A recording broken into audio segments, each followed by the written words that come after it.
My name is Ian and you're watching Bailey Built, and on this episode we're going to talk about body gaps. Let's talk about fitting all my fenders to this cab. There was a little bit of front end damage on this driver's side frame rail. I had repaired that. It had gotten pushed over to the passenger side. I had to make an incision. I used the tram. I was able to get it back in line, and I had to weld that back up to get this frame rail true to the cab and to the rest of the frame. That caused another problem with the original radiator support.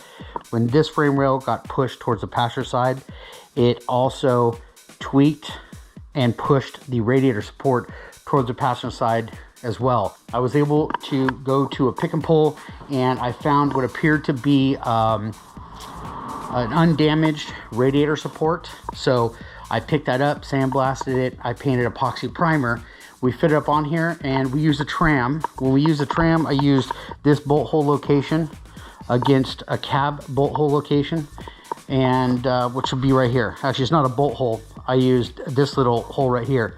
So I was able to use the tram to line up the radiator support and then slowly tighten up the bolts for both fenders and keep checking the tram. Now, if you don't have a tram, you just got to figure out a way to get square for the radiator support to the cab. So if that's a tape measure or something like that, if you happen to have a tram, it makes that process real quick. Now that everything's lined up and I have the bolts all tightened up and use the tram and everything's square, we have a really nice tight line coming down here. There's still a little bit of work that needs to get done to close up and make that a perfect seam right there. Also, I do plan to rework this top piece of the fender. Every single C10, they never really match the hood here. And this A-pillar and coming down, these are always kind of cattywampus looking funny. I plan on just reworking all this metal. And I don't mean filling it up with mud and Bond. I'm talking about really rework this sheet metal here. Maybe even add some so that all these panels all flow together real nice. And we don't have this weird looking cattywampus piece on the fender just kind of sticking out in no man's land.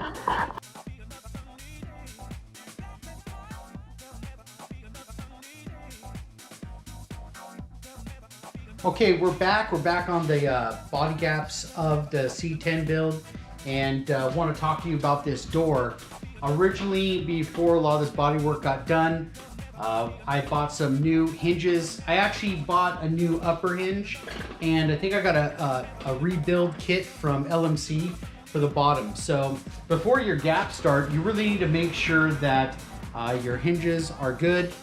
They're either new or they've been freshened up, or there's no play in those hinges. If you got play in the hinges or they're making noise, you're just start over, start new. If your striker is not lined up correctly, when you shut the door, it could lift or push the door down, and that'll indirectly affect this body line right here. So, you know, a good thing to do is to just remove the striker when you're setting up and lining up the door, so that way you can make sure the lines get done right. And speaking of lines, we have this body line right here. And in this door, I have adjustments in the hinges. They can go up, down, forward, and back. So this body line right here, I can't adjust that. I can adjust this body line through the hinges. I can adjust this body line through the bolts on this fender. So all these can be adjusted, but this one can't. So this would be the primary starting point for lining up the door and eventually lining up the front fender. We're going to be leaving the hinges on the cab. So we'll be leaving them here on this post right here. We'll be just unbolting the door off of the hinges. When we do that because there's a lot more adjustment on the hinges on the cab side. There is a little bit of adjustment on the door side, but not as much as the cab. The cab gives you the most amount of adjustment with the 3 bolts for each hinge on the A-pillar. So that's important to know. On both hinges, we've gone ahead and we've put some epoxy primer on the A-pillar. So when we put the door hinges on, we don't have to worry about getting paint underneath that surface. So we've gone ahead and done that way in advance when I got the new hinges and rebuilt the lower hinges. So that's already been done. Then after that was done, I told you we removed the striker on this side. So after we removed the striker, that just allowed us to make sure that there was the striker wasn't moving our body line to line it up right here.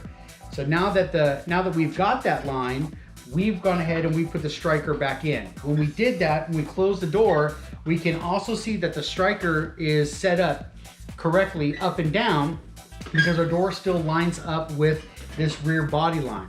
Now, when we adjust that striker, we need to adjust the striker in and out.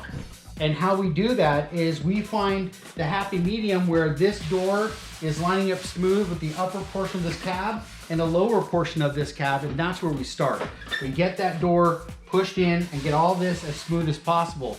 So now that's how we get our up and down on the striker, and that's how we're getting our in and out on the striker. Now everything's just lining up perfectly. Then we move on to the gaps. We're aiming for 3/16 inch wide door gap, and I've got a door gap finder gauge right here, and this is our 3/16. The gap right now is maybe slightly proud of 3/16. It's because we know we're going to get primers, body color, plastic work, clear coat. So that will fill the gap up a little bit. So it's important that the gaps are where we need them to be right now. Also trying to make the gaps straight and lined up and trying to get the gaps to be the 3/16 that we're going for.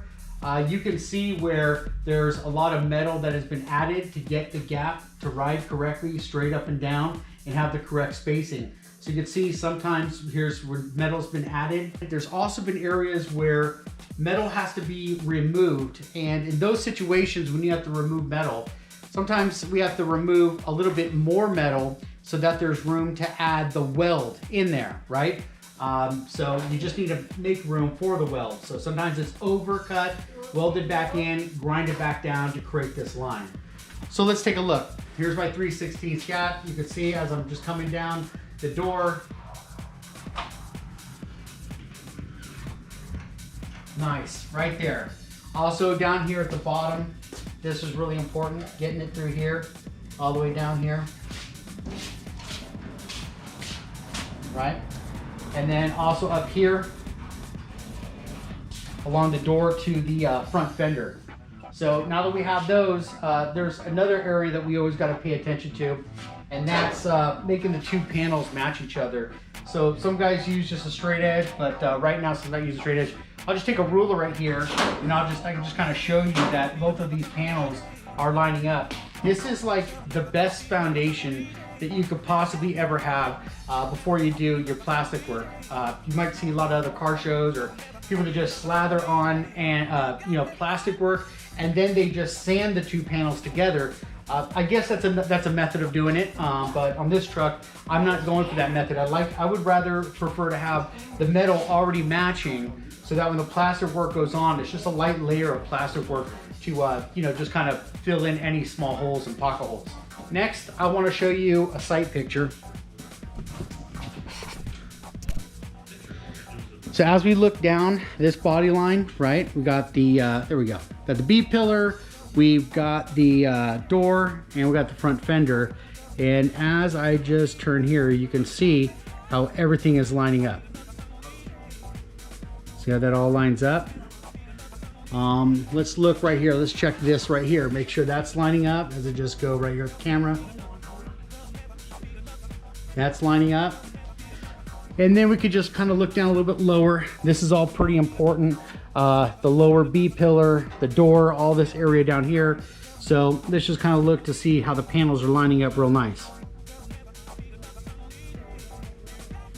That's pretty good. That's pretty good.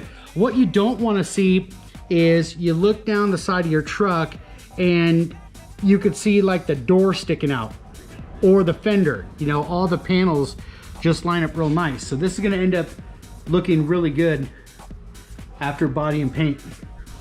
One gap at a time. Here's another, here's where we had to add metal, adding metal. I think some areas up here, we had to cut some metal, trim, we overcut it, then added the weld in there and then trim that back. Another thing I gotta say, all these gaps are done with metal. They're not done with plastic work, which is something that I like because, you know, if you ever get a ding or a chip, you know, you're going right into metal, just chipping paint. If this was all just done with plastic work, you get a little chip in this, you're chipping a big chunk of plastic work in your gap. So if you want to do it well, it needs to be done in metal. See some metal added here. This has been cut to make all this work. The front fender has a couple of adjustment points. This top bolt, I've seen a lot of spacers being utilized to actually, you know, lift this up, take spacers out to drop this down, ultimately to get this body line right here. What we've done is on that bracket that mounts to the cab, we've gone ahead and lowered, we actually fit all this in. We got our line just right, and then we re-welded the bracket so there will be no spacers or washers in regards to this mounting point right here on this fender. Down here, there's another fender down here, and what that does is that actually adjusts where the lower part of this fender sits, whether it sits in or out. Once we were able to get this line or this body right here lined up, we did use washers to achieve that, and then once that was done, those spacers, washers were actually welded onto the cab, so we didn't have to run washers. It was just already pre-done. So this fender right here, actually both fenders, they bolt straight on. There's no washers and there's no real figuring out. As far as adjustment's concerned, it's just, you know, when the bolt goes in, there's a little bit of adjustment or a little bit of play before the bolt gets tightened up. That's the only play that's on here right now. We also have another gap that's coming down here along between the hood and this fender, and I want to show you what I'm working on with that. Okay, this is what I want to show you on this body gap. So this is an aftermarket fender along with the aftermarket hood. If you notice that this fender, when it turns down right here, this isn't quite a 90-degree turn. It actually goes out a little bit. What that does is that widens my gap. What I'm saying is the top of my fender is more towards me than it is the hood. So one of the ways I'm thinking I may try to correct this and get a tighter gap here is by opening up the hood and using maybe a longer wedge and hammering down in the bottom corner down here to try to push this over. There's still some play. I can feel play in it, and I want to get a tighter line to get this gap just right. Now that the hood is on and it's been fitted, you can see that I've got the hood coming down and it's lined up with the front of the fenders right here. Again, you know, we're just trying to get that really nice straight line, 3/16. This is relatively straight, but I want to close it more. So we're going to do that by trying to push the fender towards the hood. It'll be done on both sides. This is what this side looks pretty tight right here. Then we come up here to the top of the fender. Like I've shown you before, these fenders, whether they were aftermarket fender or a new fender, all these just kind of rolled into here somehow. It never really matched the top of the hood.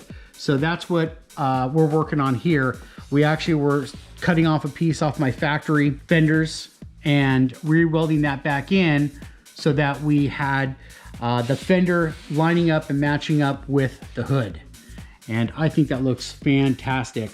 Also, we made sure that the spacing in between the A-pillar and the top of the fender is the same on both sides. So that was another crucial spacing that we wanted to make sure was identical on both sides. Okay, so when it comes to the bottom of the aftermarket fender that's on this truck now, we've gone ahead and we've added about 1/4 inch of steel here because these didn't match up right here. You can see it right here. This has all been grinded down. Some extra metal's been added so that these two, this rocker and now this rocker, are gonna match up. Or the bottom of this fender to this rocker, those are all gonna line up now. This is just one of those things where it's kind of attention to detail.